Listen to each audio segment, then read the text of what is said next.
तो हमें बताना चाहिए।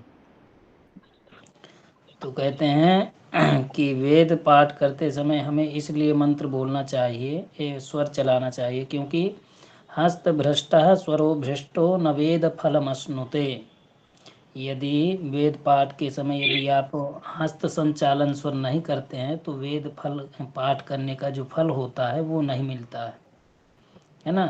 तो कहते हैं इसीलिए कि यत्र यत्र स्थिता वाणी पाणिस्तत्रैव तिष्ठति। जैसे जैसे आप मंत्रों का उच्चारण करेंगे ठीक उसी प्रकार हस्त स्वर का संचालन होना चाहिए। समझ में आया। जी जी यदि गुरुदेव। आपसे कोई प्रश्न करता है कि शुक्ल यजुर्वेद या कोई भी वेद पाठ करते समय हमें हस्त स्वर क्यों चलाना चाहिए, तो आप क्या कहेंगे?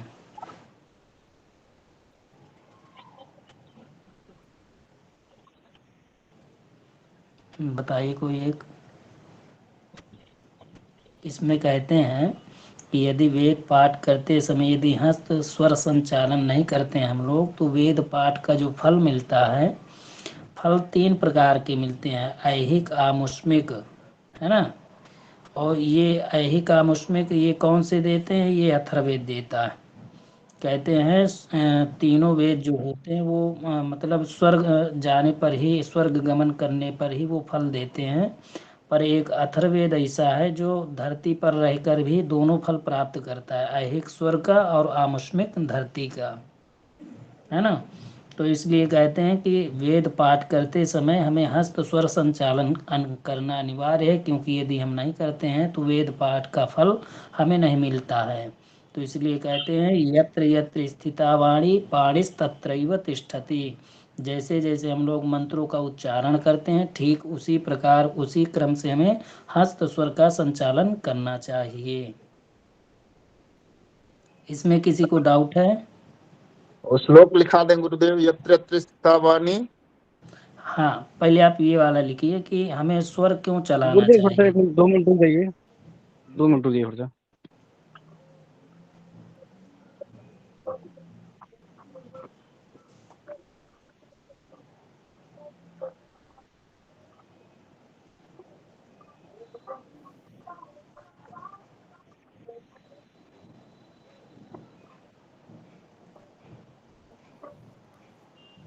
श्लोक नोट करा दीजिए गुरुजी। जी जी लिखिए। हस्त भ्रष्टः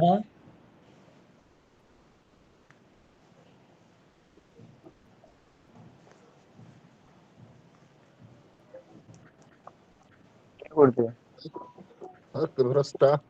लिख गया। जी।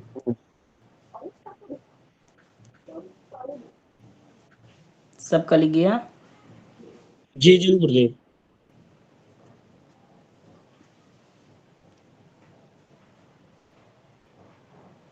स्वरो भ्रष्टो।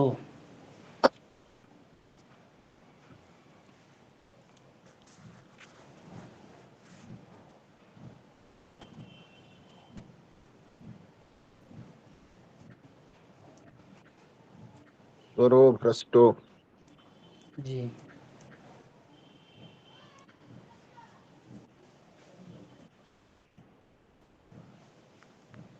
सबका लिख गया। जी। नवेद फलमश्नुते।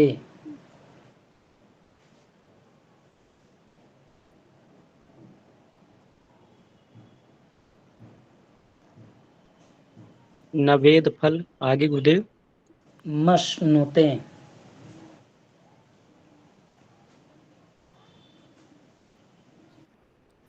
मसनुते है या मसमुते है? मश्नुते नुते।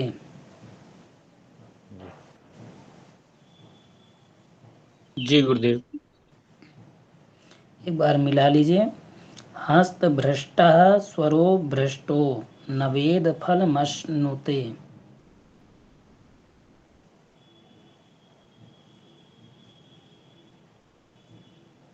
जी जी गुरुदेव। सबका लिख गया। जी। जी, तो यदि आपसे कोई प्रश्न करता है तो आपको इस श्लोक के माध्यम से उनको समझाना चाहिए। ठीक है, तो इसका समझाने का दूसरा श्लोक है, यत्र यत्र स्थिता वाणी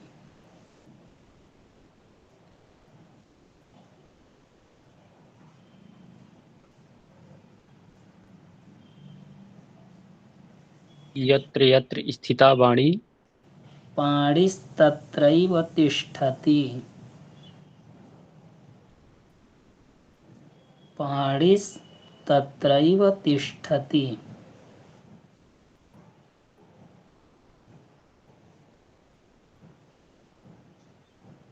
पाणिस्तु तत्रैव तिष्ठति। पाणिस्तु नहीं, पाणिस्तत्रैव पाणिस्तत्रैव जी। तिष्ठति।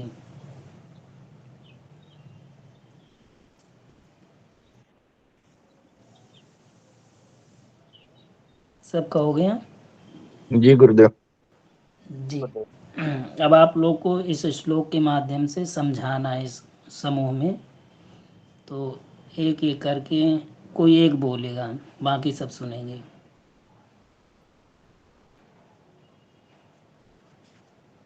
जी, यही श्लोक बोलना है गुरुदेव।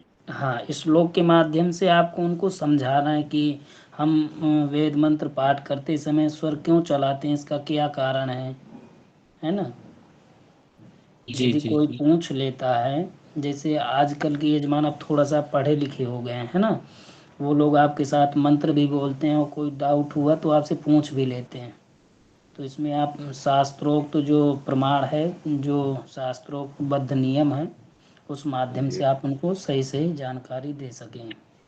शास्त्रों में बताया गया है कि हस्त भ्रष्टा स्वरो भ्रष्टो न वेद फल मनुस्नुते। मनस्नुते नहीं, मशनुते।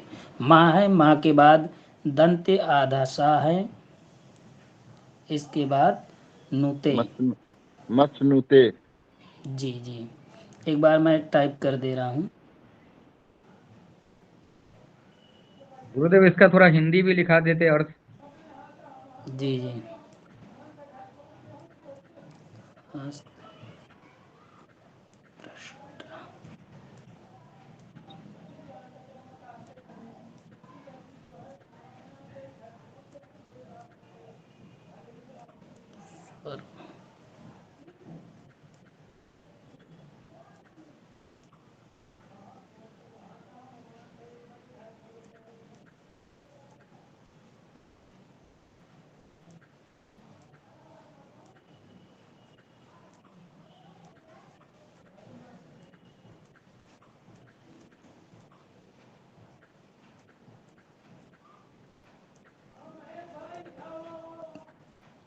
जी, मैंने एसएमएस बॉक्स में डाल दिया है। हस्त भ्रष्ट स्वरो भ्रष्टो नवेद फल मश्नुते। दिख रहा है सबको। जी गुरुदेव। दूसरा है,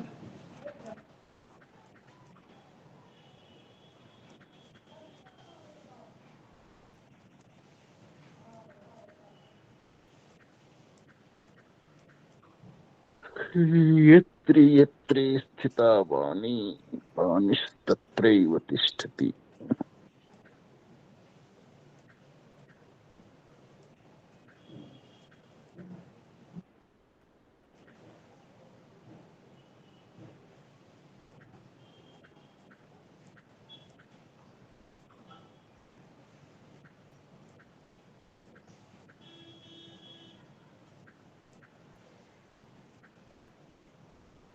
जी दूसरा भी डाल दिया।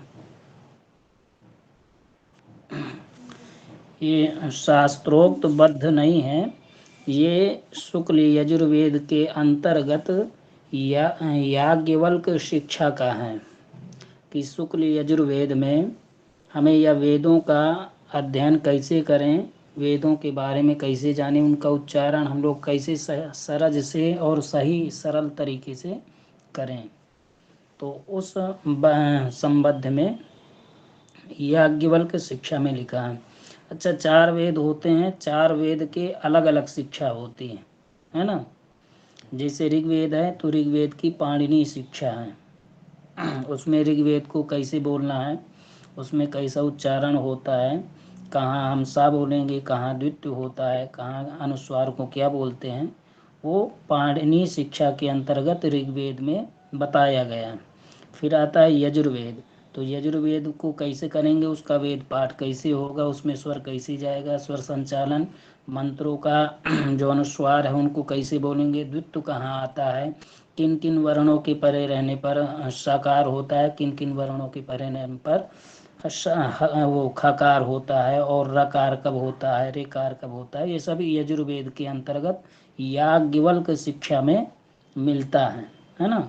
फिर आता है सामवेद। तो सामवेद में हम लोग कैसे गायन करें, उसमें कैसा स्वर होना चाहिए, कितने स्वर होते हैं, उनका कैसा उच्चारण होता है।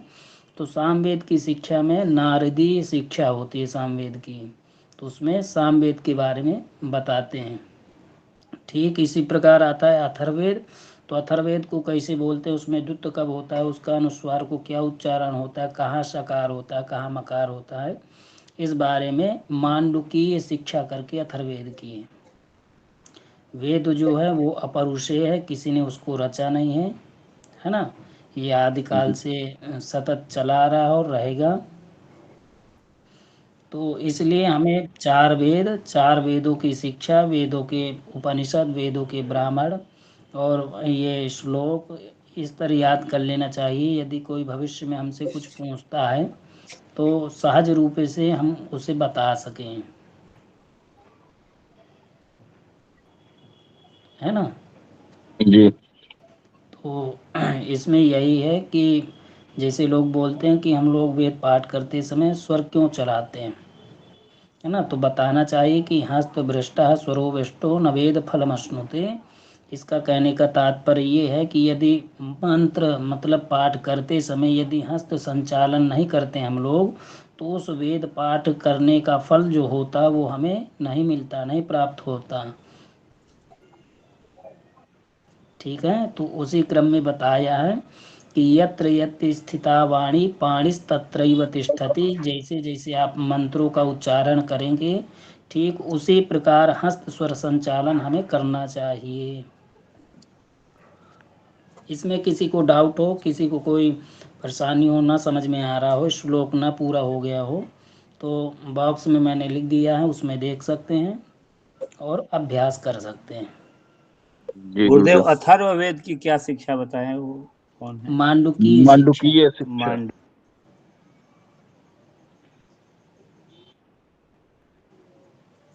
अच्छा गुरुदेव, कहाँ कहाँ जो है सो हस्त संचालन से छूट मिली हुई है?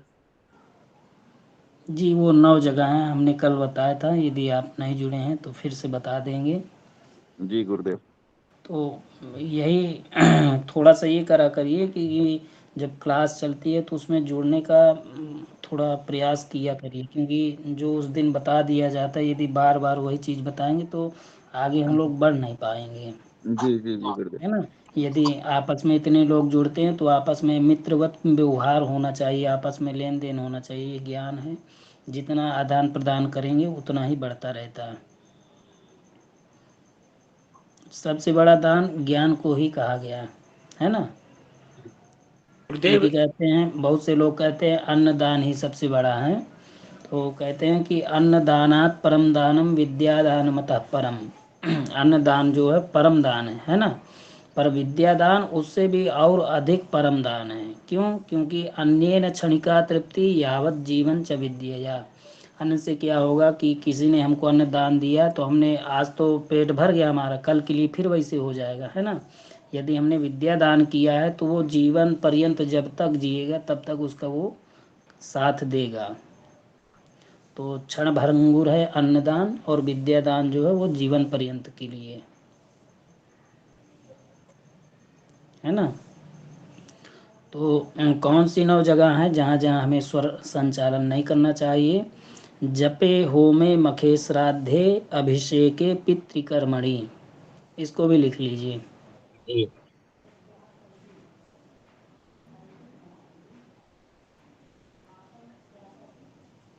जपे होमे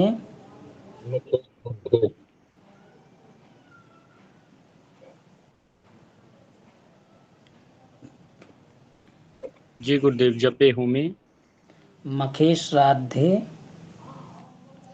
इस श्राद्धे के बाद पूर्व रूप चिन्ह बना के भिषेके लिखिएगा।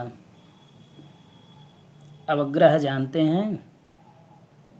नहीं गुरुदेव। वो इंग्लिश में बोला जाए तो यस जैसे बनता है।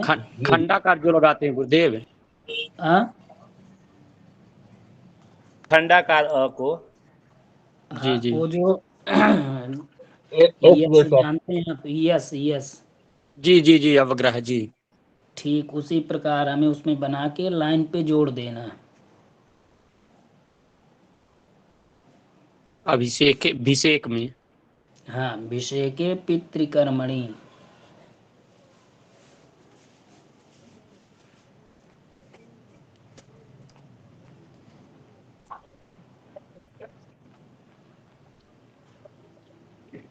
जी पितृकर्मणि। पितृकर्मणि नहीं, पितृ, ता के नीचे री लगानी। जी जी पितृकर्मणि। जी, हो गया सबका? गुरुदेव। एक बार मिला लीजिए। जपे होमे मखे श्राद्धे भिषेके पितृकर्मणि। हो गया? जी गुरुदेव। जी हस्तस्वरन्न कुर्वीत, हस्तस्वरम ऊपर अनुस्वार है, फिर न कुर्वीत है ना, हस्तस्वरन्न कुर्वीत।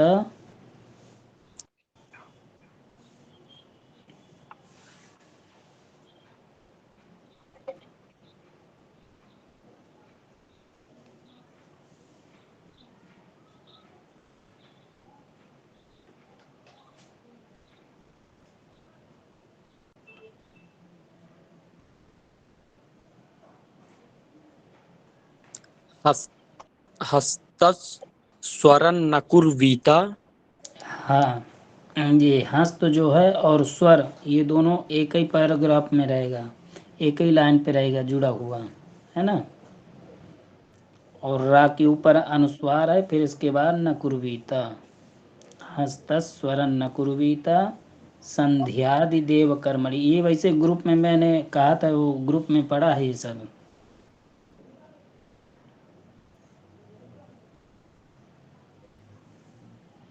संध्यादि देव कर्मणि।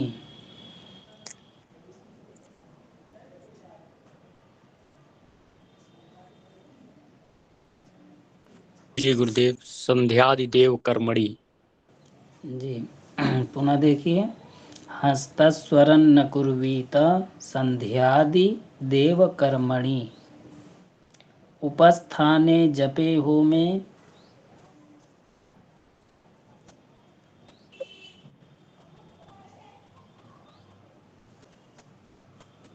उपस्थाने जपे होमे। मार्जने यज्ञ कर्मणि।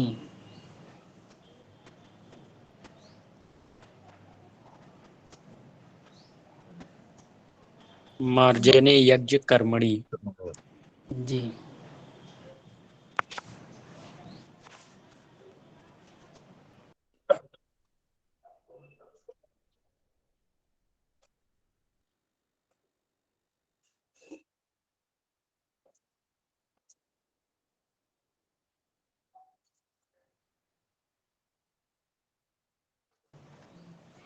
हो गया।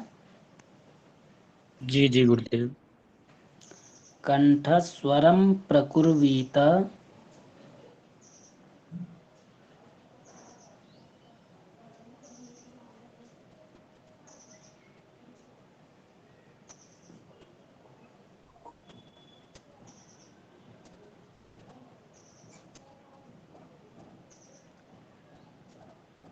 कंठस्वरं प्रकुर्वीत। स्वरन नहीं होगा, फिर वो मा हो जाएगा। कंठस्वरम प्रकुर्वीत, अनुस्वार है रा के ऊपर। जी जी जी हाँ। और माँ हो जाएगा कंठस्वरम। जी हस्तस्वर विवर्जितम।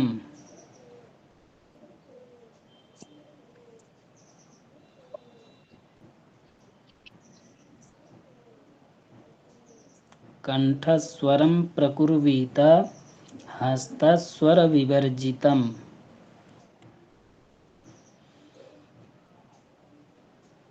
गुरुदेव कंठस्वरम प्रकुर्वीता हस्तस्वर विवर्जितम। जी। गुरुदेव उपस्थाने जपे होमे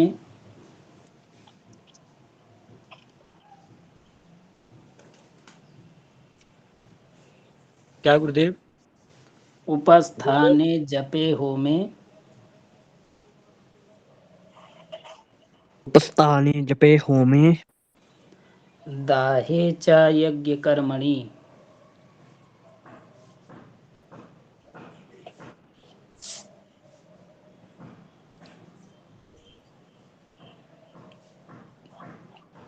उपस्थाने जपे होमे दाहे चा यज्ञ कर्मणि। जी। हस्तस्वरं न कुर्वीत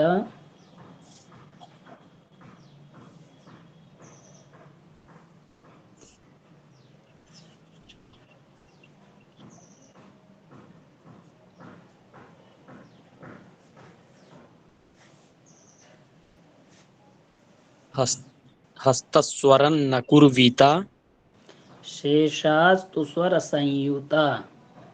शेषास्तु स्वर संयुता। जी से शास्त्र स्वर संयुता। हाँ, जैसे आप लोग बात कर रहे थे कि अनुस्वार के बारे में, तो देखिए यहाँ सा के ऊपर अनुस्वार है और यकार आ रहा है इसके बाद, है ना।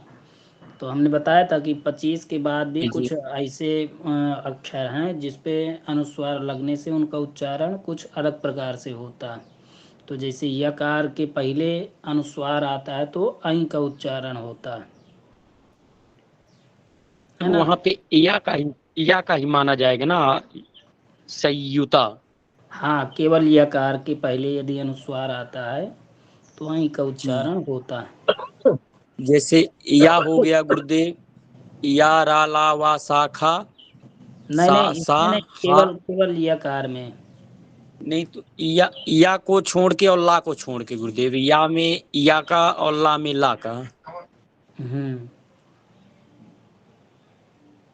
लिख गया। जी। अच्छा एक बार गुरुदेव, श्राद्ध और पितृकर्म तो एक ही हुआ ना कि दो चीज हुए? नहीं, वो एक ही है, इसमें हम आपको 9 गिनाएंगे। पहले एक बार श्लोक पूरा सुन लीजिए, किसी का कहीं छोटा हो तो पूरा कर लीजिए, कहीं मिस्टेक हो गया हो तो सुधार लीजिए। शुरू से है। जपे होमे मखे श्राद्धे भिषेके पितृकर्मणि हस्तस्वरन्न कुर्वीत संध्यादिदेव कर्मणि। उपस्थाने जपे होमे मार्जने यज्ञकर्मणि कंठस्वरं प्रकुर्वीत हस्तस्वर विवर्जितम्। उपस्थाने जपे होमे दाहे च यज्ञकर्मणि हस्तस्वरन्न कुर्वीत शेषास्तु स्वर संयुता। हेलो। तो हमें कहाँ कहाँ स्वर नहीं लगाना है नीचे हेलो। लिख लीजिए। जप समय,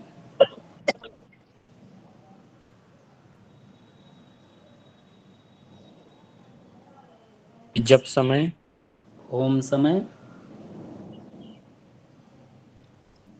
जब समय के बाद क्या बोले गुरुदेव? होम होम जी जो घर पे करते हैं, जी जी, होम समय। और यज्ञ समय। जी, यज्ञ समय। जी, और श्राद्ध समय,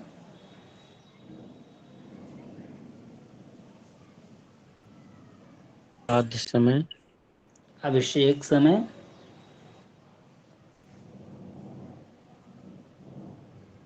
जी और पितृकार्य के समय।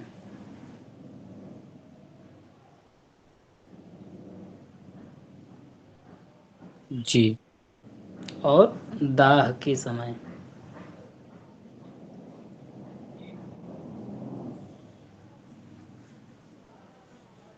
उपस्थान और मार्जन के समय। बस।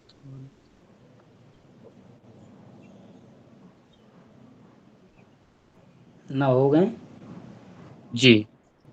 उपस्थान क्या हाँ, होता है गुरुदेव? अब इसमें किसी का कोई डाउट हो तो पूछ सकते हैं। उपस्थान वो होता है जब हम सूर्यार्घ देते हैं, जी।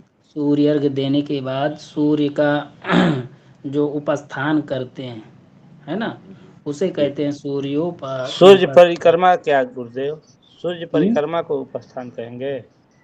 नहीं नहीं, सूर्य परिक्रमा को नहीं, सूर्य अर्घ देने के बाद। अगर अभी संध्या आप कालीन जी जब अगर संध्या जब अभी आप संध्या पढ़ेंगे तब आपको समझ में आएगा सूर्योपास्थान क्या है ना। अच्छा, मान्यवर एक अभी बात बताइए। जी, हेलो, आपने कहा जपे होमे मखे श्राद्धे, तो इसमें मखे के शब्द का अर्थ क्या होगा? जी ये श्राद्ध के लिए हैं। मखे ये कुछ ऐसे शब्द होते हैं, जब हम लोग श्लोक बनाते हैं हाँ। तो श्लोक पूर्ति के लिए कुछ कुछ शब्द हमें जोड़ देना होता है।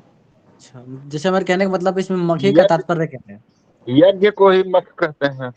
हम्म अच्छा, दूसरा चीज हमारे ये है, इसमें कहा गया है अभिषेक में, तो अभिषेक होता है एक रुद्राभिषेक, एक होता है आशीर्वाद वाला, तो इसमें आपका अभिषेक किससे तात्पर्य करता है?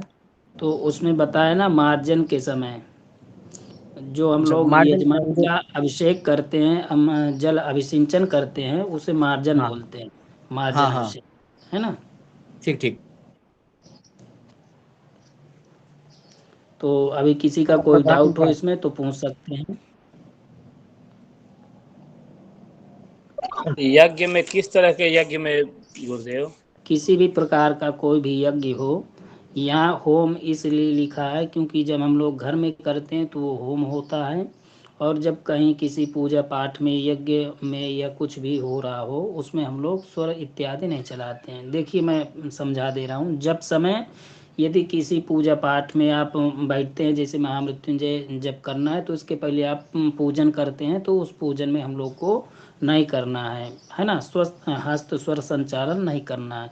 होम यदि आप घर में कुछ हवन इत्यादि कर रहे हैं तो उसमें भी स्वर संचालन नहीं करना है। यज्ञ से संबंधित कोई भी हो पूजा पाठ, जैसे विष्णु याग, रुद्र याग, सोम याग, अग्निष्टोम याग, है ना, ये जो 8 होते हैं 7 होते हैं, इनके क्रम में हम लोग को इसमें भी स्वर संचालन नहीं करना है। कि एक ने पूछा था कि इन्होंने कि श्राद्ध और पितृ कर्मणि में अंतर क्या है। श्राद्ध वो होता है जब हम लोग किसी का पिंड दान करते हैं, है ना, और पितृ कर्मणि वो होता है जब हम लोग का पितृ दोष होता है तो उसकी शांति हेतु निवारण, वो दोनों अलग हो जाते हैं प्रक्रिया, है ना। तो इन दोनों में हम लोग को श्राद्ध के समय भी नहीं करना है, श्राद्ध इत्यादि पिंड दान के समय भी हस्त स्वर का संचालन नहीं करना है। अभिषेक के समय तो अभिषेक केवल किसी का भी अभिषेक हो तो अभिषेक में नहीं करना है हम लोग को स्वर संचालन। पितृ कर्मणि मैंने बताया कि यदि पितृ दोष के निवारण हेतु आप कुछ पूजा पाठ करते हैं तो उसमें भी स्वर संचालन नहीं करना है। उपस्थान, सूर्य अर्घ देने के बाद सूर्य उपस्थान किया जाता है, उसमें भी हम लोग को स्वर संचालन नहीं करना है। मार्जन बोलते हैं यजमान का अभिषेक का अभिसिंचन करना, उसमें भी हम लोग को स्वर नहीं चलाना है ना। और जब हम लोग अग्निदाह करते हैं, किसी अग्निदाह संस्कार किया जाता है तो उस समय भी हम लोग को स्वर संचालन नहीं करना है। इसमें किसी को तो डाउट हो तो वो पूछ सकते हैं। गुरुदेव, जैसे हम किसी देवता का अभिषेक करते हैं या शिव जी का अभिषेक करते हैं, हाँ, तो उसमें क्या करते हैं स्वर नहीं उसमें करते हैं स्वर? बता दिया ना कि अभिषेके, किसी देवता से संबंधित, किसी भी पूजा से संबंधित यदि अभिषेक हो रहा है तो वहाँ हमें स्वर नहीं लगाना, वहाँ केवल कंठ स्वर ही होगा। उन्होंने बताया कंठ स्वरम प्रकुर्वीत, कंठ स्वर का आप संचालन कर सकते हैं, न कि हस्त स्वर विवर्जितम, हस्त स्वर का विवर्जित कहा गया है। गुरुदेव, इसमें तो बहुत चीज मतलब कि सारी पूजाएं एक तरह से आ ही गई, हो गए, हाँ जप हो गया, तो यज्ञ हमें हो गया, हाँ तो हमें पूजन पाठों तो, में हमें तो फिर स्वर करना इसमें। संचालन नहीं करना है, केवल इसके बाद। तो फिर हम गुरुदेव एक बात और बताइए। जी इससे लग रहा है केवल हेलो। वेद पाठ में ही हाँ, स्वर संचालन इसके बाद करना होगा ये सर। 9 स्थान 9 चीज को छोड़ करके इसके बाद लास्ट लाइन देखिए आप, हस्त स्वरन नकुर्वीत शेषास्तु स्वर संयुता, इसके बाद जो भी शेष कार्य हैं उसमें आप स्वर लगा सकते हैं, जोड़ सकते हैं, चला सकते हैं, है ना। इन 9 स्थानों लेकिन को गुरुदेव कई जगह देखे कि रुद्राभिषेक हो रहा है और वहाँ संचालन कर रहे हैं लोग। जी, तो देखिए बहुत से लोग ये होते हैं, कुछ लोग को मालूम भी होता है फिर भी वो लोग अपना लगाते हैं, तो वो एक बात अलग है ना। जी जी। जान गुरुदेव, श्राद्ध प्रक्रम कीजिए। जो वेद पाठ होती है उसमें करना अनिवार्य है या नहीं? हाँ, देखिए आप इस श्लोक को देखिए, इसमें तो कहीं आपको वेद पाठ दिया नहीं है ना। तो उसमें बताया है कि इन 9 जी स्थानों को छोड़ने के बाद जितने मतलब पूजा पाठ के कार्य हैं कुछ भी है उसमें आप कर सकते हैं।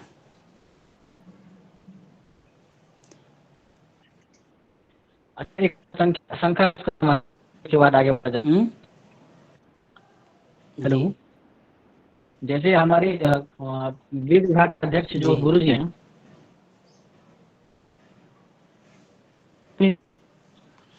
आ- गुरु तो ये 8 जगह ही आया है, आपकी जो ये आवाज और नहीं बाकी आ रही नहीं है, है, थोड़ा बता दें। क्या हुआ? 8 जगह ये बताया, एक जगह और बाकी रह गया है। कहाँ एक जगह बाकी रह गया आपका? देखिए, जप समय, हाँ यज्ञ समय दूसरा, हाँ, श्राद्ध समय तीसरा, अभिषेक समय चौथा, हम्म, पितृ समय। हम्म। नहीं होम होम नहीं छोड़ लिखा दिया है। है दूसरा। होम होम समय। होम समय, जप समय और हाँ, होम तो समय। उसी में हमने देखा जो वेद विभाग के अच्छा, अध्यक्ष तो कृपया होम और यज्ञ एक दोनों एक एक ही हुआ लोग ना ही गुरु करके जी? बोला करिए, आप लोग सब लोग साथ में बोलते हैं तो आवाज नहीं आती। होम नहीं और यज्ञ भैया, तो एक ही हुआ ना गुरु वो जी? यज्ञ अलग बोलते हुआ? हैं यदि हम लोग कहीं पूजा पाठ, जो बड़ा अनुष्ठान हम लोग करते हैं, मंडप में प्रवेश करते वो हैं, मूर्ति पूजा करते हैं, उसको? वो यज्ञ है। यदि हम लोग घर में करते हैं तो अच्छा घर में होम बोलते हैं। जी, आपने सुना होगा, आपके घर में भी अच्छा। कई लोग बोलते होंगे कि हवन कर लो, होम कर लो, है ना। जी जी। अब थोड़ा सा समय हमको दीजिए। जी हेलो, तो वही 2 दिन पहले हमने देखा जो वेद विभाग के अध्यक्ष जो गुरु जी, वो त्रिपिंडी श्राद्ध में जो सूल जी, पाठ होता है उसमें हस्तस्वर का उपयोग करते हैं। तो ये ठीक है कि गलत है? ये भैया देखिए, मैंने आपको बताया ना कि जान करके भी जो नहीं मतलब करते हैं तो उनके लिए हम लोग नहीं कर सकते कुछ भी, है ना। बाकी यदि आप शुक्ल यजुर्वेद के अंतर्गत पढ़ते हैं तो आपको ये चीज लागू करनी चाहिए। इसके बाद गीता के 16वें अध्याय में दिया है, यह शास्त्र विधि मुत्सृज्य यजन्ते कामकारतः न च सिद्धिमवाप्नोति न सुखम न परांगतिम। यह शास्त्र विधि मुत्सृज्य का अर्थ है जो शास्त्र विधि को छोड़कर, है ना, यजन्ते काम कारतः, जो अपना मनमानी करता है तो उसको क्या होता है, न च सिद्धिमवाप्नोति, न तो उसको सिद्धि मिलती है, न सुखम, न तो सुख मिलता है, न परांगतिम, और ना ही परलोक की गति मिलती है। क्या करने पर? जो शास्त्र विधि को ना मानकर अपना मनमानी करता है ना।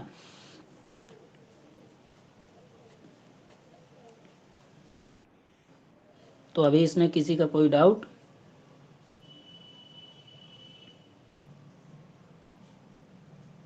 आवाज आ रही है? जी नहीं गुरुदेव, जी जी जी आ रही तो गुरुदेव। हमें देखिए पढ़ने पे क्या होता है, बहुत से अनेक अनेक विघ्न आते हैं। हमें जो यथार्थ हो, है ना, जो आपको लगे कि इस चीज को हमें ग्रहण करना चाहिए, गुरु जी से हम लोग को वो चीज ग्रहण करते हैं, ना कि उनकी कोई त्रुटि को हम लोग देखते हैं, है ना।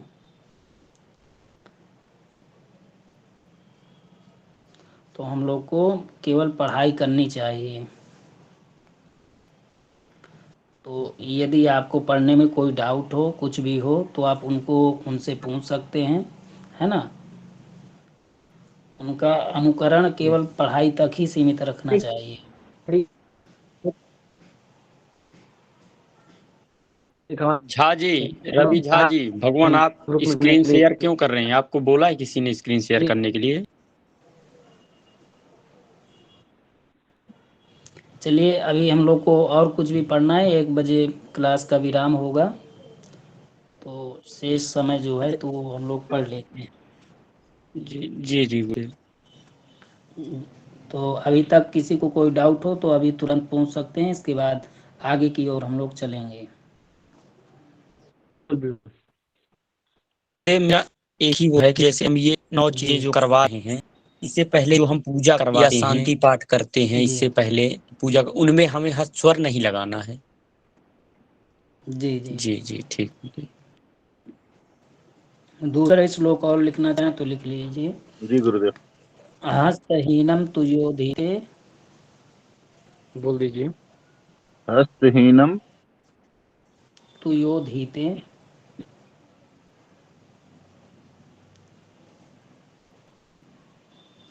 यो के बाद वही एस का अवग्रह का चिन्ह लगेगा। हाँ, यो माने जो, अधीते माने पढ़ते हैं, है ना। हस्तहीनन तुयोधीते स्वर वर्ण विवर्जितम, स्वर वर्ण विवर्जितम।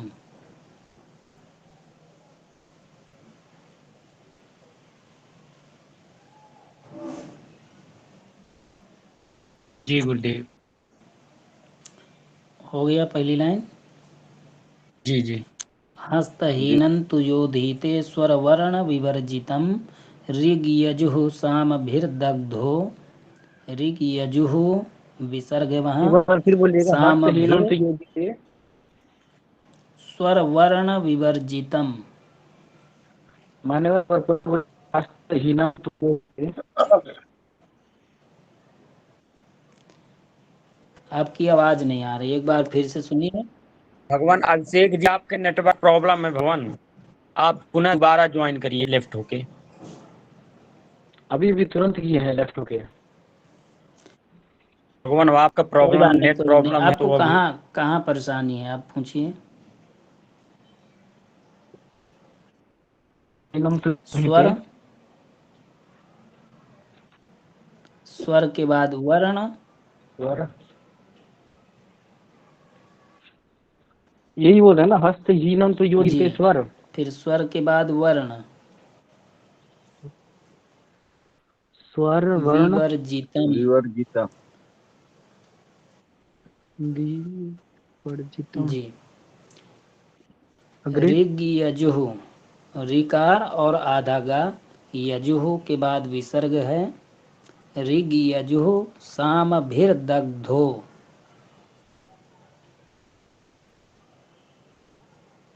सामभिर दग्धो, दा के बाद आधा गकार, फिर धकार में ओ की मात्रा।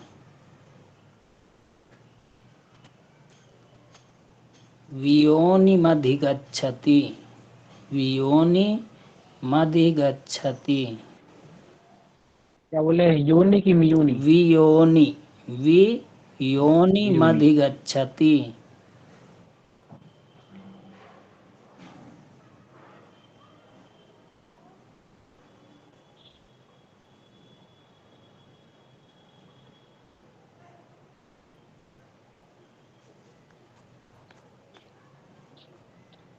जी गुरुदेव। ये शब्द एक बार बोल दीजिएगा। सामभिर ऋग यजुः सामभिर्दग्धो,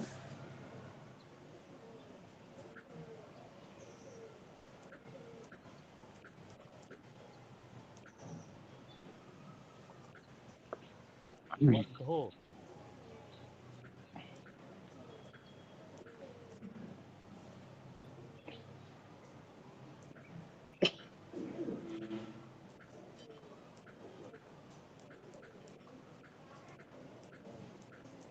जी हो गया गुरुदेव। एक बार बोलिए। हस्तहीनम हस्त हस्त तुयोधीते स्वर वर्ण विवर्जितम ऋग यजु सामभिर्दग्धो वियोनि मदगच्छति। जी, लिख गया सबका। आम। गुरु जी एक बार पुनः बदामी। जी,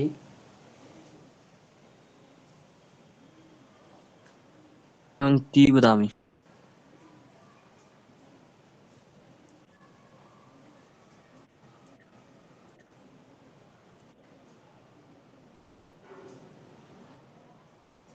बोलिए। फिर से बोलने के लिए बोल रहे हैं। फिर से बोलें। आम गुरु जी। जी हस्तहीनं तु यो धीते स्वरवर्ण विवर्जितम।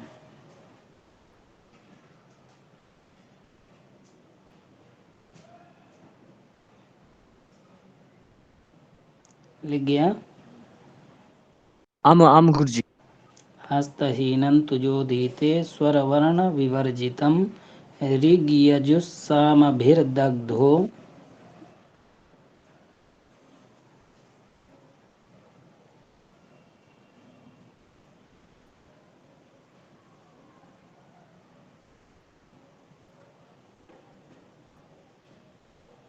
वियोनिमधिगच्छति।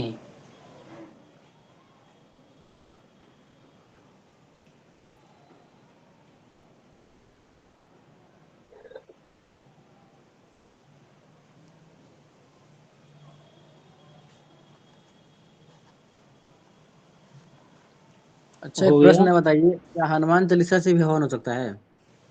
जी क्या हनुमान चालीसा से हवन होता है?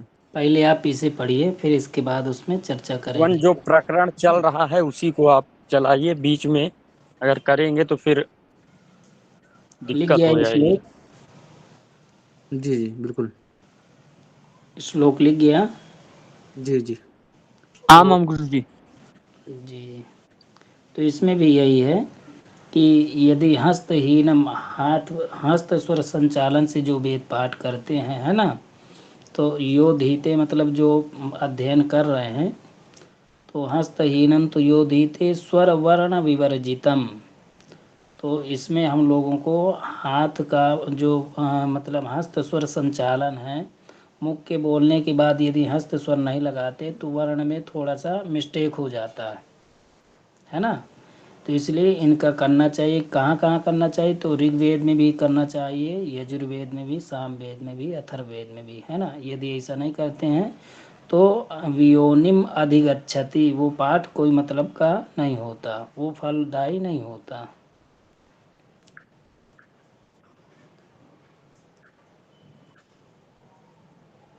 समझ में आ गया सबके? जी गुरुदेव। किसी को कोई डाउट? नहीं गुरुदेव।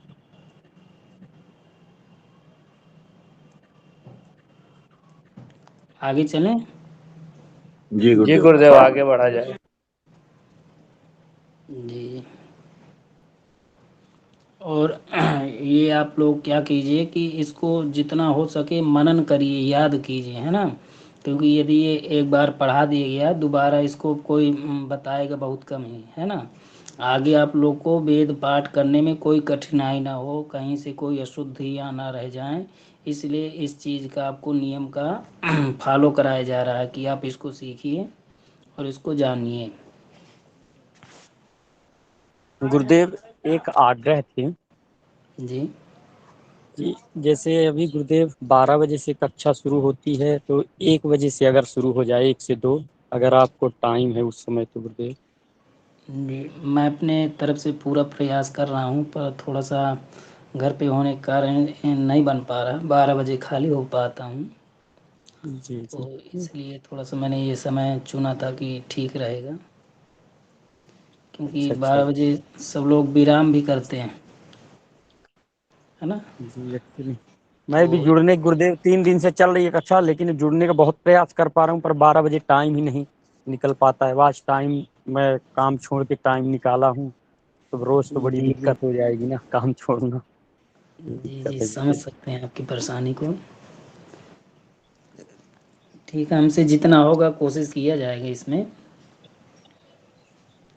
जी जी गुरुदेव। जैसे कि किसी का क्लास छूट, इसका रिकॉर्डिंग यदि मिल जाता तो क्लास जी छूटता है तो ग्रुप उसका उपयोग ग्रुप हो में सकता भेज दिया जाता, है। जी रिकॉर्डिंग पड़ी हेलो। है ग्रुप में। गुरुदेव हम तो जी जी ग्रुप में गुरुदेव। है नहीं, हमें तो किसी अलग ग्रुप से मीटिंग आईडी मिली है। तो कृपया जी करके जिनके पास ग्रुप का लिंक हो तो वो हमें भेज दीजिए। तो वैदिक ब्राह्मण ग्रुप से हैं हम। जी आप इसमें इस ग्रुप में भगवान बात कर लीजिए, जो वैदिक होंगे ब्राह्मण आपको जोड़ देंगे। वैदिक ब्राह्मण ग्रुप में है ना आप? जी जी जी जी जी गुरुदेव। गुरुजी। तो भगवान अच्छा चलिए, तो आप अपना नंबर ऐसा करिएगा, वैदिक ब्राह्मण ग्रुप में ही डाल दीजिएगा, और राजकुमार नारायण जी हैं, वो आपको जोड़ जी देंगे। एक्चुअली जाती है लिंक, ये सभी में जाती है, रुद्राष्टाध्याय में जाती है, ब्राह्मण में। कौन से नंबर में है आप वैदिक ब्राह्मण में? मैं 34 नंबर ग्रुप में हूँ। देखिए उसमें मैं एडमिन हूँ। राजकुमार जी से कल संपर्क करवा हूँ, वो फोन नहीं उठाते मेरा। चलिए कोई नहीं, आप नंबर उसमें छोड़ दीजिएगा। मैं किस में छोड़ूंगा, ग्रुप में छोड़ूं कि जा? राजकुमार जी का अगर पर्सनल नंबर है, उनके व्हाट्सएप में आप भेज दीजिएगा, वो आपको ऐड कर देंगे। ठीक है, कल का भी मैसेज भेजा, आज फिर दोबारा भेज रहा हूँ उनको। मैंने 4 बजे वाली क्लास का भी भेजा कि उसमें मुझे जोड़ी, उस ग्रुप में भी। वो नहीं, मेरे को देखा नहीं उन्होंने मेरा मैसेज। जी जी, भगवान, वो शायद अभी कक्षा में है, प्रेजेंट है, तो ठीक है, वो कर है देंगे। आप उनको एक बार मैसेज करिएगा। थोड़ी कृपा करें और हमें 4 बजे वाली कक्षा में भी जोड़े और इस ग्रुप में भी जोड़े वो। भगवान, वो लिंक एक में ही, एक चाहे 4 बजे चले, चाहे 9 बजे चले, चाहे 12 बजे, लिंक ग्रुप में डाला जाता है।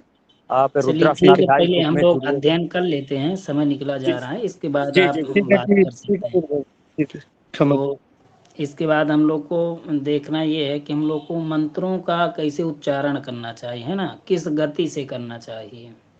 तो इसमें आप देख लीजिए क्योंकि इसमें सब लोग को पता नहीं रहता, बहुत से लोग कोई गति में चला रहे हैं वेद मंत्र। अभिषेक के समय ये प्रायः देखा जाता है कि यदि 2 लोग बोलते हो तो ठीक रहता है, 4 लोग आ जाते हैं तो 2 का स्वर अलग जाता है, 2 का अलग जाता है ना।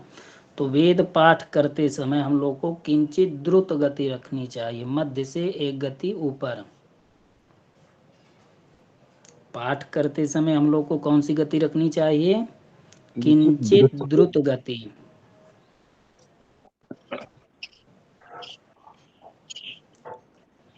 सबको समझ में आ रहा है? यदि कोई लिखना चाहे, ये बहुत इम्पोर्टेंट बात है, इनको यदि आप लोग लिख लेते हैं, इन पे विचार करते हैं, तो आप लोग को सहज रूप से वेद बढ़िया अच्छा बोलने आएगा और बहुत शुद्ध तरीके से बोलेंगे। यदि कहीं किसी ने पूछा भी तो आप बहुत अच्छे से समझा सकते हैं। तो वेद पाठ करते समय में किंचित द्रुत गति रखनी चाहिए।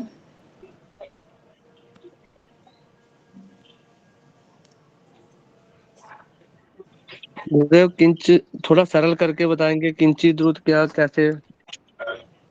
देखिए, जब हम लोग वेद का पाठ या अभ्यास करते हैं तो उस समय की गति किंचित, का के ऊपर विसर्ग, अनुस्वार, है ना, और चकार में छोटी की मात्रा, फिर तकार आधा।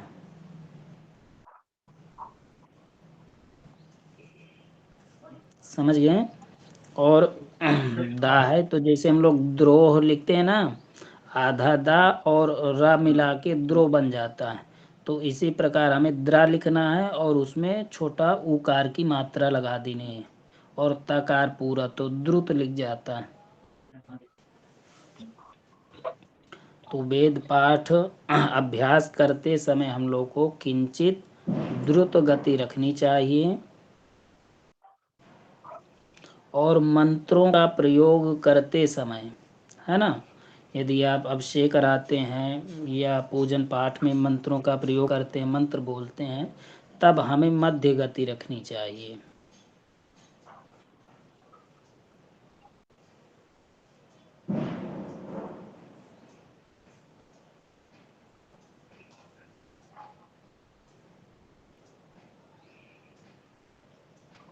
और जब हम लोग कभी वेद पढ़ाते हैं किन्हीं को, है ना, शिष्यों को जब पढ़ाते हैं तो उसमें विलंबित विलंबित विलंबित गति का प्रयोग करना चाहिए। विलंबित मतलब रुक रुक कर, आधा तोड़ कर आराम से पढ़ाना चाहिए।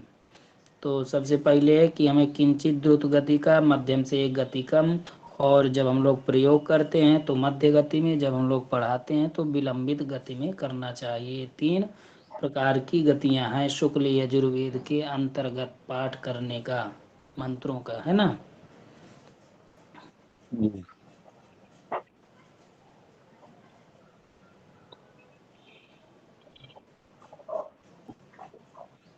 सामान्य गति क्या है गुरुदेव?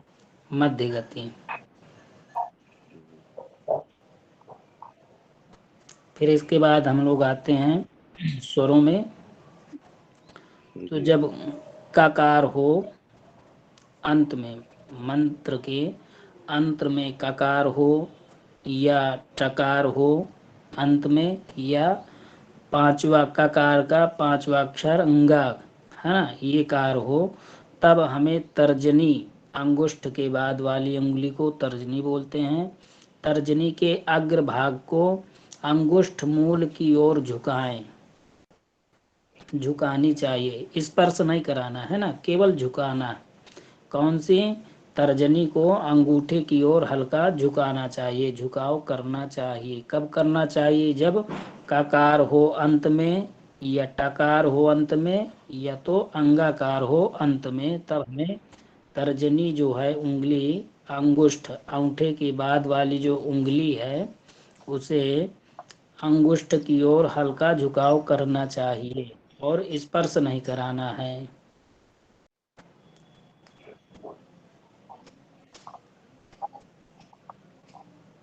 और यदि दीर्घ गुकार आता है उसको हम लोग यम बोलते हैं, यम के अंतर्गत ये आते हैं, तो इनको हम लोग यम बोलते हैं। यदि दीर्घ गुकार होता है तो हम लोग को तर्जनी उंगली का निर्देश सामने की ओर दर्शाना चाहिए। दीर्घ गुकार हो तब हमें दर्शाना चाहिए। यदि ह्रस्व गुकार होता है तो तर्जनी को झुकाकर उसके पृष्ठ भाग से मध्य भाग ऊपर अंगुष्ठ के अग्रभाग को रखें। उंगली को झुकाते हुए पृष्ठ भाग से अंगुष्ठ के अग्रभाग में रखना चाहिए जब ह्रस्व गुकार हो, है ना। गुरुदेव जब दीर्घ गुकार हो तो क्या करना चाहिए? दीर्घ गुकार में तर्जनी का केवल निर्देश करना चाहिए। जैसे हम लोग स्वर बनाते हैं तो उसमें हम लोग को तीनों उंगली को मोड़ लेना है, शेष केवल अंगूठे की बाद वाली उंगली को दिखानी चाहिए। जब आप तीन उंगली मोड़ लेंगे तो अंगूठे वाली उंगली ये वाली दिखेगी, तो ये दर्शाना होता है।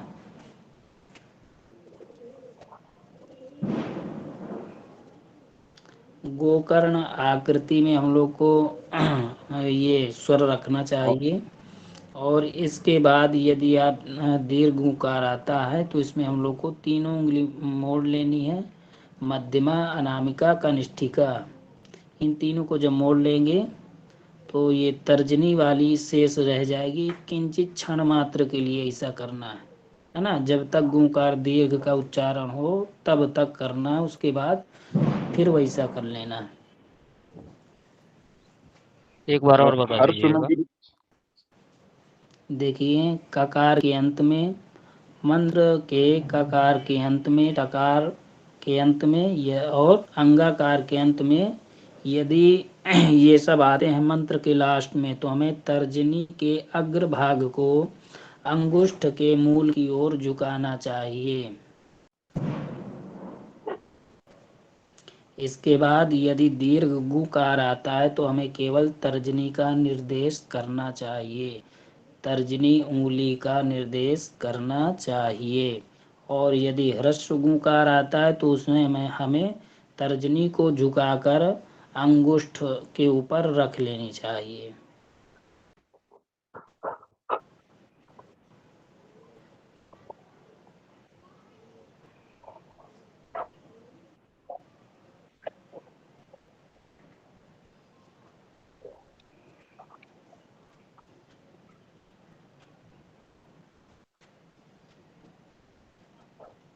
गुरुदेव बाकी समय में कैसे रखना है? बाकी समय में आपको वैसे ही रहेगा एकदम, जैसे गोकर्ण आकृति रहती है ना, जी जी जी। तो वैसे ही रखना है। इसके बाद अंगूठे और तर्जनी को एक बार अंगूठे और गुरुदेव तर्जनी को मिला के गोकर्ण में। एक बार वीडियो गुरुदेव चालू करके दिखा देते तो बड़ी कृपा होती। आकृति जी जी, किस वाले में? दीर्घ वाले में कि ह्रस्व वाले में? तीनों में गुरुदेव। अच्छा अच्छा। गुरुदेव बारी बारी करके। हम्म।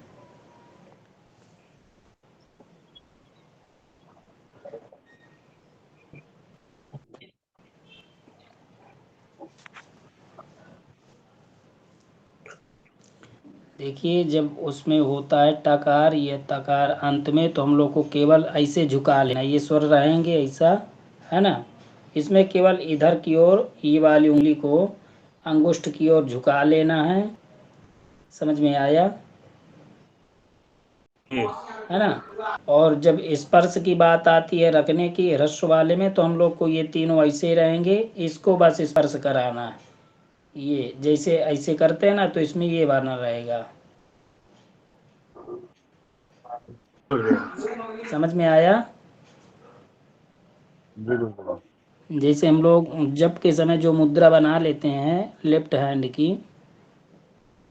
है ना, वैसे करना है हम लोग को। और जब हम लोग दीर्घ गुकार में उंगली का निर्देश करते हैं, तो उसमें हम लोग को ऐसे करना चाहिए भाई। ये तीनों ऐसे रहेंगे, केवल ये निकलेगी। समझ में आया। एकदम। अब इसमें तीनों में किसी को यदि डाउट हो तो एक बार पुनः पूछ लीजिए, फिर इसके बाद आगे चलेंगे।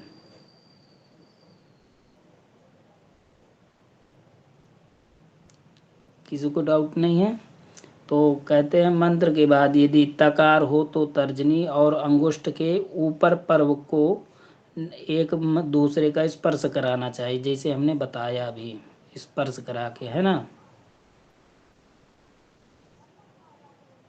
तो इसमें हम लोग को क्या करना है कि अंगुष्ठ के ऊपर भाग को स्पर्श कराना है केवल, ताकार तकार हो। हो। हाँ,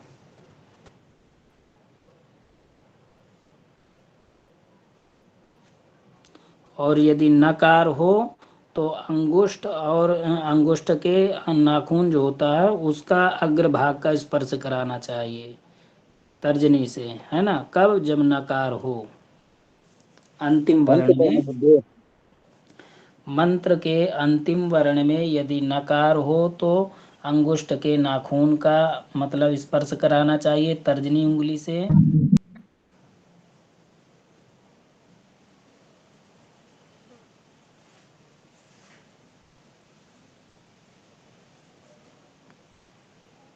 और तकार में गुरुदेव, तकार में हम लोग को केवल अंगुष्ठ के ऊपर मूल भाग का स्पर्श कराना चाहिए, नाखून का नहीं।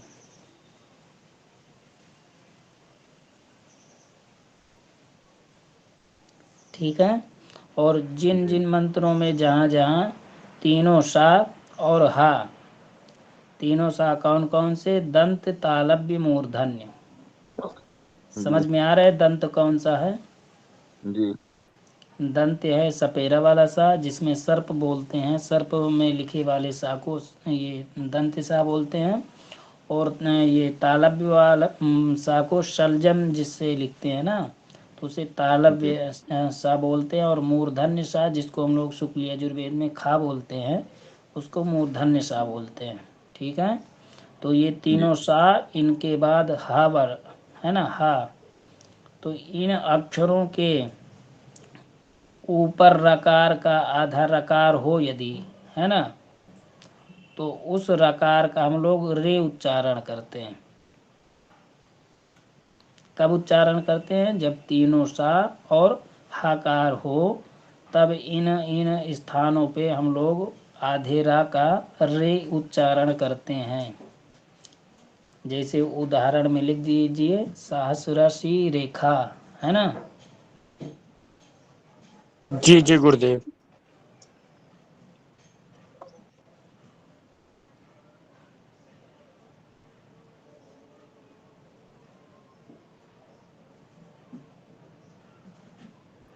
लिख गया। जी जी गुरुदेव। फिर इसके बाद आते हैं मंत्रों में जहाँ सकार हो, कौन सा सकार, मूर्धन्य, जिसको हम लोग खा बोलते हैं ना शुक्ल यजुर्वेद में। तो उस सकार यदि वो सकार आता है तो उसका उच्चारण हम लोग को खा बोलना है, खा जैसे करना है। किंतु यदि अर्ध सकार हो तो, यदि टकार आप जानते हैं टवर्ण, है ना, यदि टवर्ण पहले है उस सकार के, तो हम लोग को वो सा को सा ही बोलना है, खा नहीं बोलना। यदि वो खा के पहले ये टा वर्ग पड़ता है, तो हम लोगों को टा के स्थान, वो टा में खा का इसमें परिवर्तन हो जाता है, तो इस कारण से उस खा को हम लोग सा बोलेंगे, खा नहीं बोलेंगे। कब बोलेंगे? जब टावर्ण पहले हो, उस जी सा जी के गुरुदेव। पहले, है ना। और अन्य वर्णों के बाद हम लोग उसको खा ही बोलेंगे। जैसे उदाहरण पे पुष्टिवर्धनम्मा बोलते हैं, महामृत्युंजय का मंत्र है, त्र्यंबकम यजामहे, लास्ट में आता है पुष्टिवर्धनम्मा।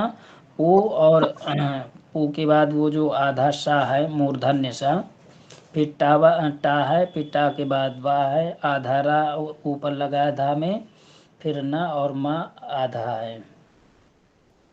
तो यह हम लोग खाकार नहीं पढ़ेंगे, सा ही पढ़ेंगे। क्यों पढ़ेंगे? क्योंकि टा पहले आ जा रहा है ना। जी जी जी गुरुदेव। सा के बाद टा आ रहा है, इस कारण से उसको हम लोग खा ना बोल करके सा ही बोलेंगे।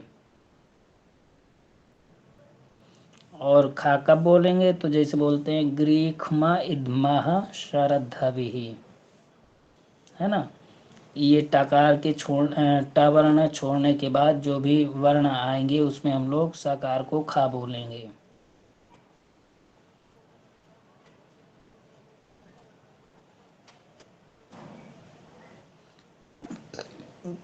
गुरुदेव आधा स रहेगा या पूरा स रहेगा, दोनों में ख ही बोलेंगे क्या? अर्ध स शाका, या पूरा स? नहीं, केवल अर्ध।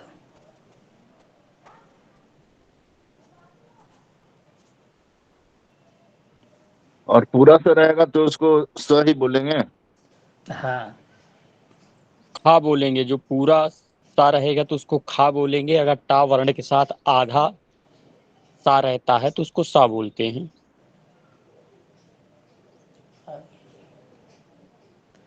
तो हो गया सबका। जी जी जी गुरुदेव। इसके बाद जब लोग मंत्र पाठ करते हैं, यदि अर्धरी हो या तो मंत्र के लास्ट में, है ना, मकार आता है, तो उसमें हम लोग को हस्त स्वर संचालन में मुट्ठी बांध लेनी होती है। जैसे हम लोग गोकर्ण आकृति बनाते हैं, है ना, तो उस समय हम लोग को मुष्टिका का मतलब स्पर्श बनाना चाहिए। तो चारों उंगली को मोड़ लेनी चाहिए, उसके ऊपर अंगुष्ठ को रख लेना चाहिए।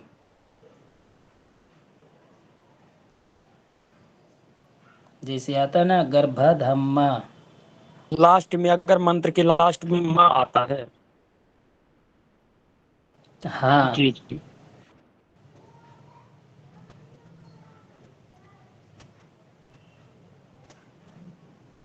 और यदि उपसर्ग आप जानते हैं, प्रा, उसके बाद परा, फिर सम। कौन कौन? प्रा, फिर परा, फिर सम। यदि ये उपसर्ग मंत्र में बोलते समय आते हैं, है ना, लिखते जा रहे हैं कि केवल समझते जा रहे हैं?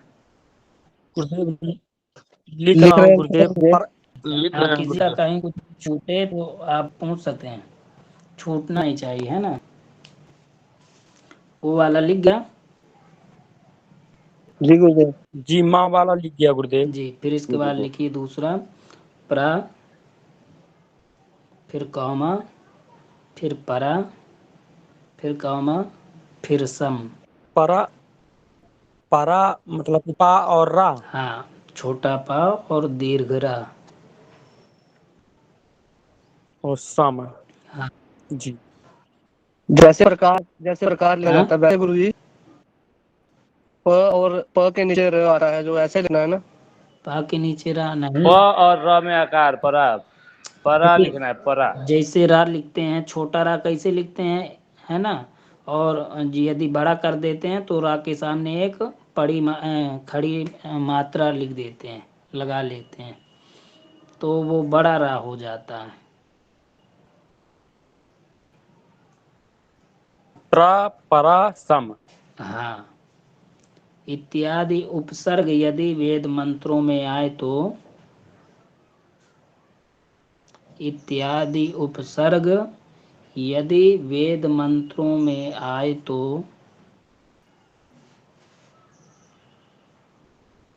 जी गुरुदेव। उसके बाद यदि यकार आए, उसके बाद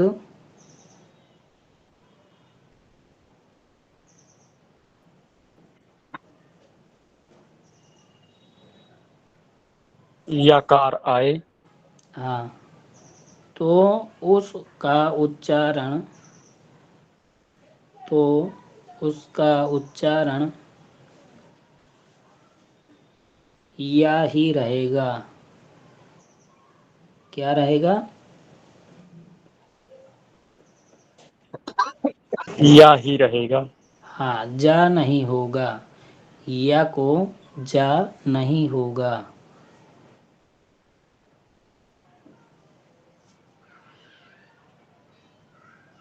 गुरुदेव यही 3 उपसर्ग या 22 उपसर्ग में से कोई भी आएंगे तो?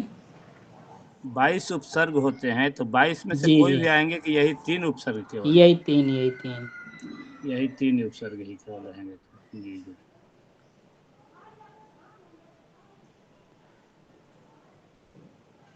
ठीक है। जी जी गुरुदेव। यदि ये 3 का निर्देश नहीं दिया होता तो इसके बीच में एक है अप, है ना, प्रा परा अप सम, तो जी, सम ना करके, निस हाँ, सम ना करके वो अप करके लिख देते हैं, है ना। तो ठीक है, ये लिख गया। उसका जी उच्चारण या ही रहेगा, जा नहीं होगा। ठीक इसी प्रकार और वा आए तो, और वा आए तो वा ही रहेगा, डबल वा नहीं होगा। इसी में लिखना है, इसके बाद पूर्ण विराम लगाना। और वा आए तो वा ही रहेगा, डबल वा नहीं होगा। जी जी गुरुदेव।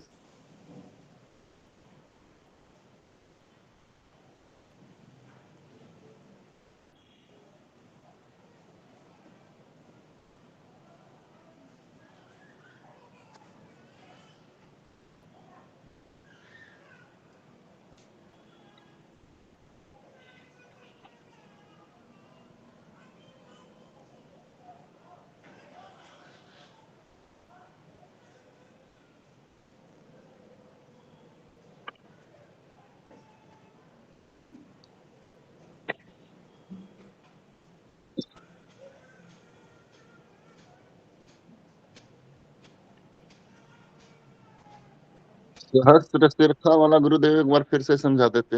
हम्म? सहस्त्र शीर्षा वाला जो तीनों स और हकार के अंत में होने पर।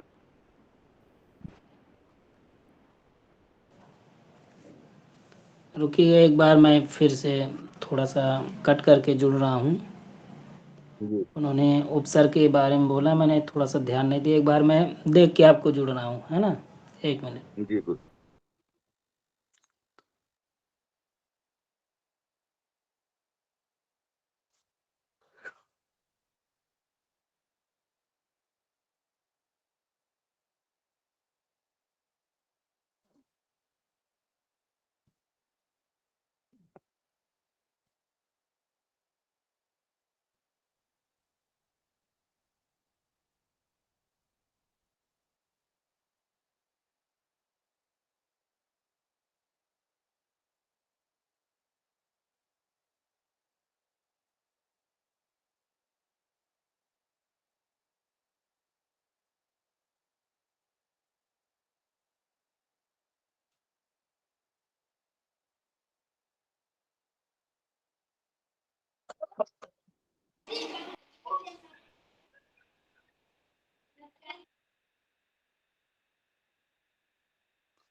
संदीप जी भगवान प्रणाम।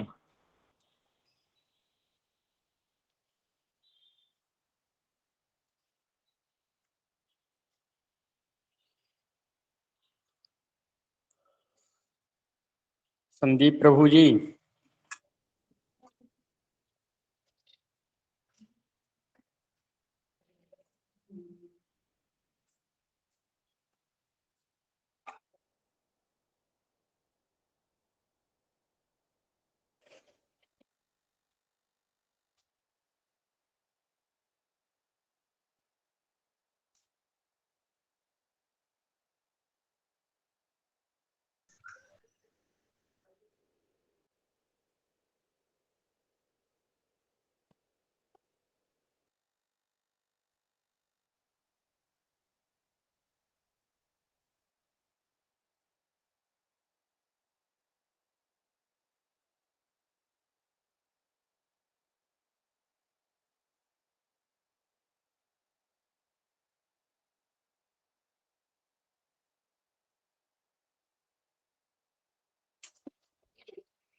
भगवान कक्षा हो गई क्या आज की?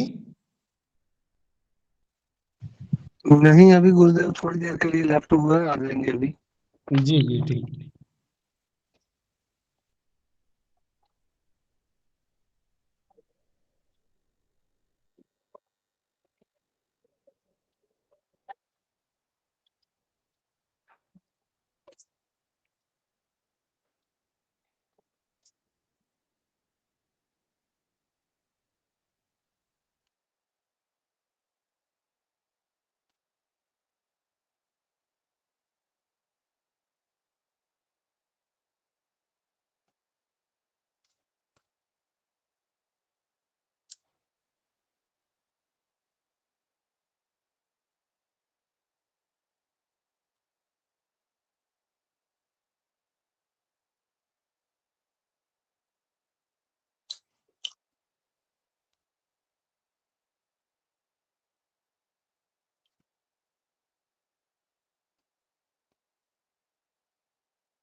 जी हरिओम। जी गुरुदेव। तो कहाँ थे हम लोग? जी उपसर्ग के बारे में बता रहे थे गुरुदेव। तो ब ही रहेगा, डबल ब नहीं आएगा जहाँ पहुंचे थे। हाँ हाँ हाँ। तो इसमें क्या होता है कि ये 3 हो गए, 3 के बाद 2-4 और हैं, है ना? पूरे 2200 में नहीं होता। एक जी जी उपसर्ग है, उसको भी लिख लीजिए। प्रापरसम उप, कामा करके लिखिएगा। इसके बाद थोड़ा सा जगह छोड़ दीजिएगा। जी एक गुरुदेव। दो और हैं, वो भी स्मरण में नहीं आ रहे हैं, पुस्तक नहीं मिल रही। मैं कल या परसों तक में आपको इसके बारे में बता दूंगा, है ना? जी जी तो यदि ये उपसर्ग आते हैं तो इसमें डबल वाह ही रहता है, डबल नहीं होता, और याकार ही रहता है, जकार नहीं होता। उदाहरण पे लिख लीजिए, उपयदनगु हविश्चनः।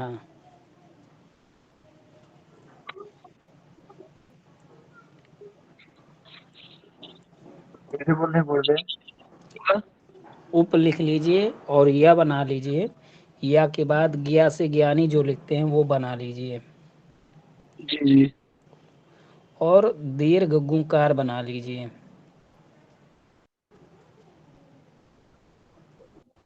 जी जी बन गया जी जी हविश्चना।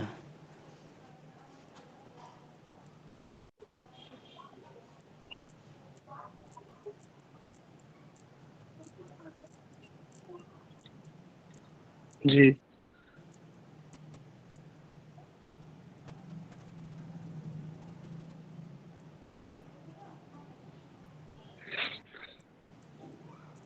दीर्घ गुकार कैसे बनाए आप लोग?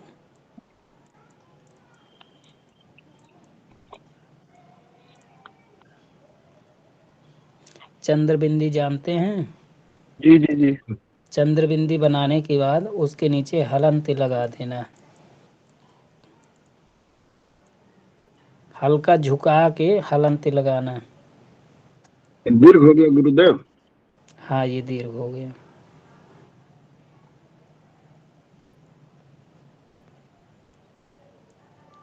लिख गया? जी जी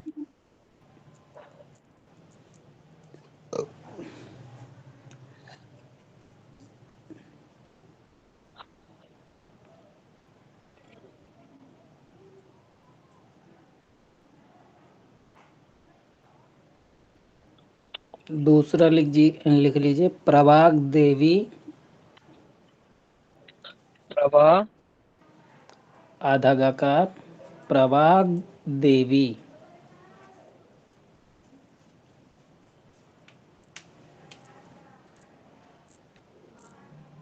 प्रभाग देवी ददातुनः स्वाहा। ये जो आपने लिखा उपयज्ञ हविष्यनः, ये 17वें अध्याय का 9वां मंत्र है, और प्रभाग देवी 9वें अध्याय का 29 मंत्र है, 29वां, एकम 30।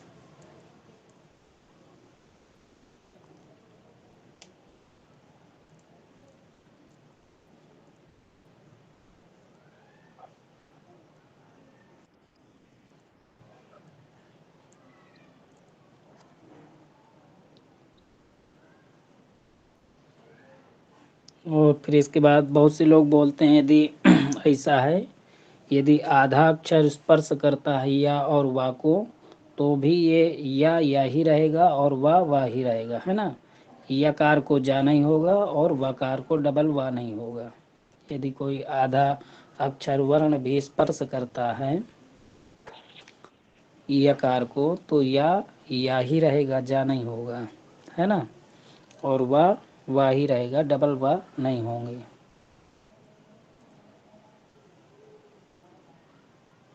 तो उदाहरण में है, तयास्मान विश्वा तस्वा मायक्ष्माया, 16वें अध्याय का 11वां मंत्र। तयास्मान, डबल ना है, माँ के बाद दीर्घ माँ है, माँ के बाद डबल आधे ना है, फिर वी है, फिर आधा तालव्य सा है, फिर वह है। तयास्मान विश्वा तस्वा मायक्ष्माया। विश्वा तस्वा, ता के बाद आधा दंत सा है, सपेरे वाला, फिर इसके बाद आधा ताकार है, फिर वह पूरा है, फिर इसके बाद मकार है, फिर यकार है, फिर क्षा से छत्री जिसे बोलते हैं वो आधा है, फिर मया।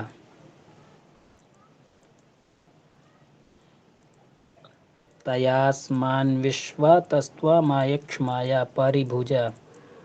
ये परिभुजा ना लिखिए, तय लिख लीजिए, है ना। ये 16वें 16वें अध्याय कहाँ गया, 16वें अध्याय का 11वां मंत्र है।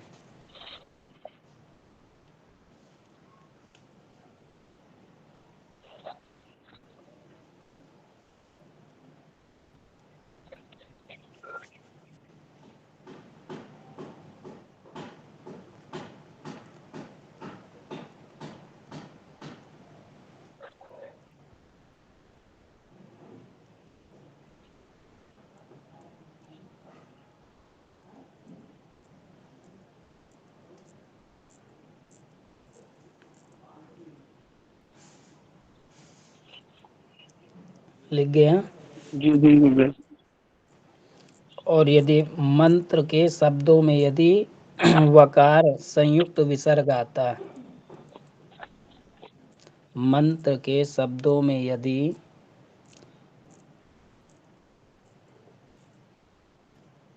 वकार संयुक्त विसर्ग आता है या आए तो संयुक्त विसर्ग आए तो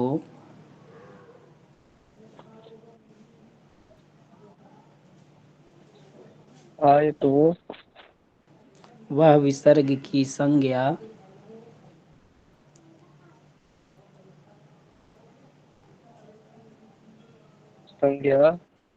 में तर्जनी एवं कनिष्ठिका दर्शाएं। तर्जनी एवं कनिष्ठिका दर्शाए। हाँ, इसको कैसे करना है? जैसे गोकर आकृति बनी रहेगी, जी जी उसमें हमें बीच की 2 उंगली जी मोड़ लेनी है। तो अंगूठे की बाद वाली उंगली सामने रहेगी और सबसे लास्ट वाली उंगली सामने रहेगी। जी समझ में आया सबको? जी जी तो उदाहरण पे लिख लीजिए, सप्तादैव्याः। वो जो विसर्ग होगा वो जैसे भाग का चिन्ह बनाते हैं ना, जी जी एक बड़ी सी पाई, उसके ऊपर अनुस्वार और नीचे अनुस्वार। सप्तादैव्याः डबल वा है, फिर यकार दीर्घ है ना। सा है, पा आधा है, ता पूरा है, दा है, उसमें ऐ की मात्रा है, डबल पाई जिसे बोलते हैं। फिर डबल वा है, आधे आधे, फिर या पूरा है और दीर्घ है। फिर इसके बाद एक बड़ी पाई, उसके ऊपर अनुस्वार, नीचे अनुस्वार।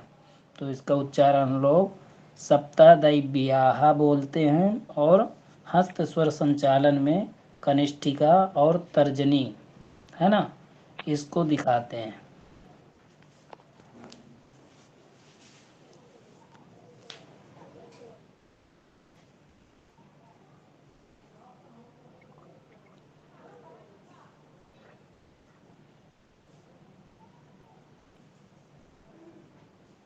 लिख गया? जी उधर अग्रे अग्रे फिर अब कल होगा। आज यहीं तक विराम करते हैं। हो सके तो इतना थोड़ा सा स्मरण कीजिएगा।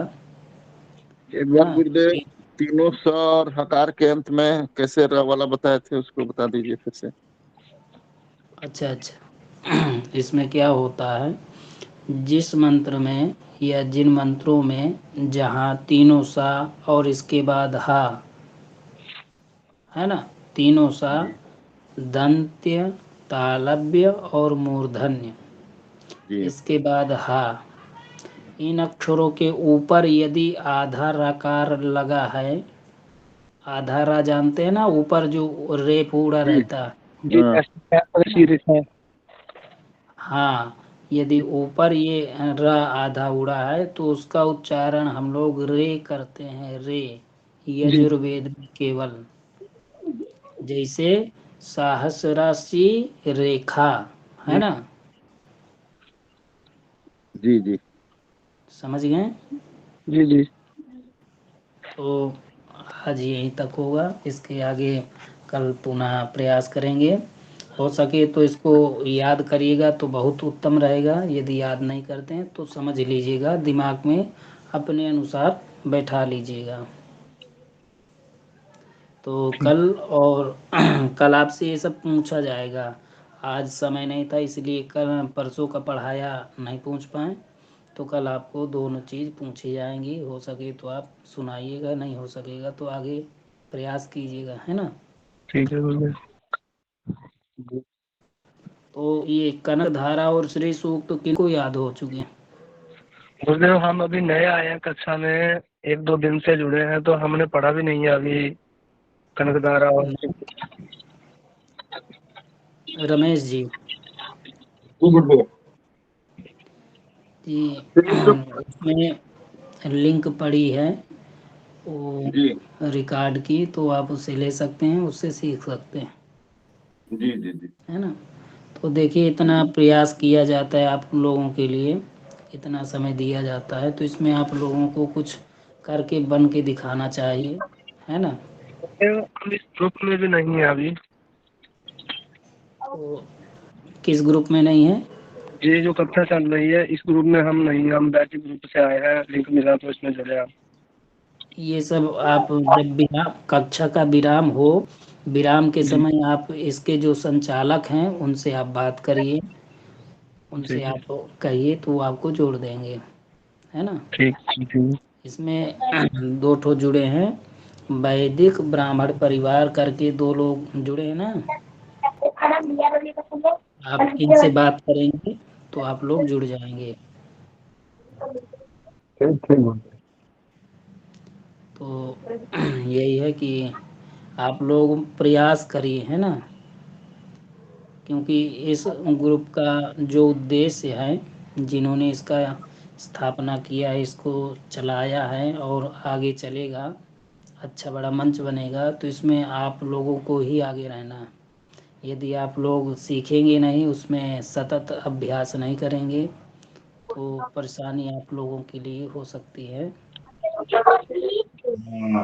तो जितना सिखाया जा रहा है, जहाँ नहीं आता आप 100 बार नहीं 1000 बार पूछिए, आपको बताया जाएगा। प्रयास यही है कि आप लोग सब विप्रजनों का कल्याण करें और सहयोग करें, आपस में प्रेम व्यवहार बना के चलें, है ना? ठीक है। तो शांति मंत्र बोला जाए।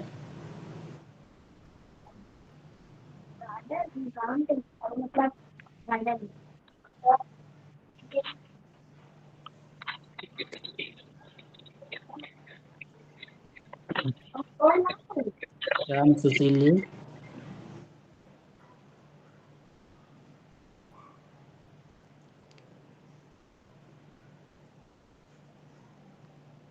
राम सुशील पांडे जी शांति मंत्र बोलेंगे।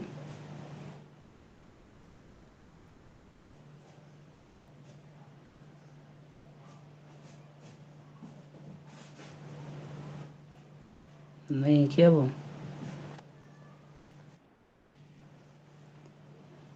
कोई बात नहीं।